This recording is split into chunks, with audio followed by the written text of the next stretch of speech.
আমার মা মারা গেছেন, আমার মা মারা যাওয়ার 4 দিন পরে আমার বাবা বিয়ের কথা বলে মানুষের কাছে। আমার প্রশ্ন হলো, আমার বাবা কি এটা বলা ঠিক হয়েছে কিনা? 40 দিন না যেতে এটা নিয়ে আমার বাবা আমাদের ভাই বোন কারোর সাথে যোগাযোগ করেন না। দেখুন, কারোর স্ত্রী মারা গেলে তিনি যদি 3 দিন 4 দিন 5 দিন পর বিয়ে করেন বা বিবাহের কথা বলেন, এটা শরিয়ার দৃষ্টিকোণ থেকে দোষের কিছু না।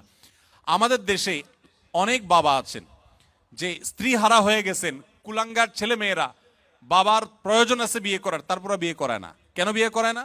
কারণ বিয়ে করালে সেখানে যদি আরেক সন্তান হয়, তারা সম্পদের ভাগ পাবে, আরেকজনকে মা ডাকতে হবে। এর চাইতে অমানুষ সন্তান আরেকটা হতে পারে না।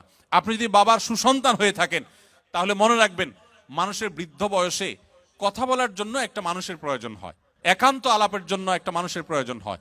তখন আপনি আপনার বাবাকে দেখে শুনে যদি ভালো